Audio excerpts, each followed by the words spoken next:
Hey guys, I'm Josh Kuhn. I'm going to talk to you about the recent Aliso Canyon natural gas leak.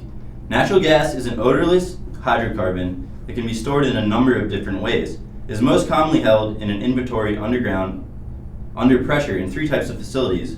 These can be depleted oil or natural gas reservoirs, depleted aquifers, or salt cavern formations. 82% of existing natural gas storage in the U.S. is depleted natural gas or oil fields, close to consumption centers. This is because the conversion of a field from production to storage can take advantage of these existing wells and pipelines.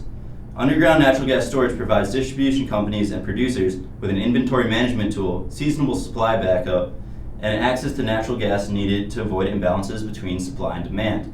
Natural gas is injected into the formation, building up pressure as more natural gas is added. In this sense, the underground formation becomes a sort of pressurized natural gas container. Once the pressure drops below that of the wellhead, however, there's no pressure differential left to push the natural gas out of the facility. This means that in any underground facility, there's a certain amount of gas that can never be extracted. This is known as the physically unrecoverable gas. In addition, facilities also contain what is known as cushion gas. This is the volume of gas that must remain in the storage facility to provide the required pressurization in order to extract the remaining gas. This remaining gas, known as the working gas, is the volume of natural gas in the storage reservoir that can be extracted during normal operation of the facility.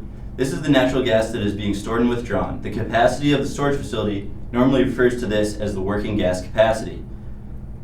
The Aliso Canyon oil field is located in the Santa Susana Mountains in Los Angeles County, California. The field peaked as an oil producer in the 1950s, but remains active since its discovery. The field is centrally located in the distribution area of the Southern California Gas Company, the gas utility servicing the southern half of California. As such, SoCalGas converted one of its depleted oil and natural gas formations, the Sesnan Fru Zone, into a gas storage reservoir in 1973. This reservoir is the second largest natural gas storage site in the western U.S., with a capacity of over 86 billion cubic feet. The gas storage reservoir is accessed through 115 injection wells, along with approximately 38 miles of internal pipeline.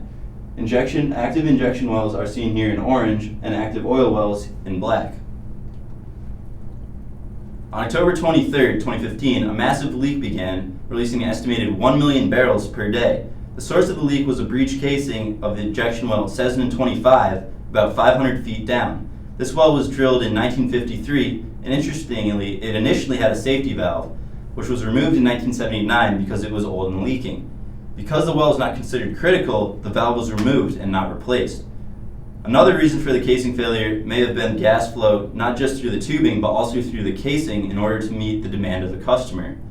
On December 4th, 2015, SoCalGas started drilling a relief well into the caprock. The plan was to pump liquid and cement into the main well once the relief well could vent the gas safely. Additionally, 7 unsuccessful attempts were made to plug the leak with slurry. On February 18, 2016, state officials finally announced the leak had been permanently plugged. An estimated 107,000 tons of methane and 8,000 tons of ethane were released into the atmosphere during this time. The leak effectively doubled the emission rate of these gases for the entire Los Angeles basin during the time that the gas was flowing out. Benzene, a known carcinogen, as well as metacarbons, which can cause headaches and nausea, also leaked from the well. Many local residents reported these symptoms during this time. In fact, about 50 children per day saw school nurses for severe nosebleeds. As of January 7th, about 12,000 people had been temporarily relocated by SoCalGas. SoCalGas has since been severely criticized for its lack of a backup plan and failure to quickly respond to the event.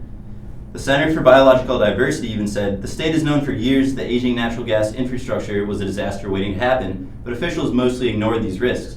Experts in petroleum engineering also criticized the company for not drilling a relief well until 6 weeks after the leak was known, and also for only drilling 1 relief well instead of 2.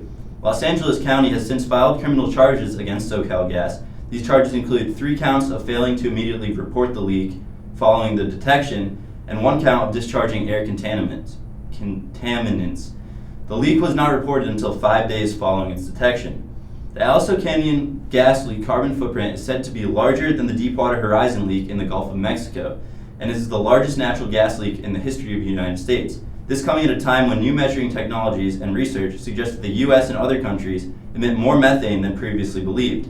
Major accidents like this contribute a significant share to the amount of methane leaked around the country. But experts say that the entire natural gas system is vulnerable to these leaks.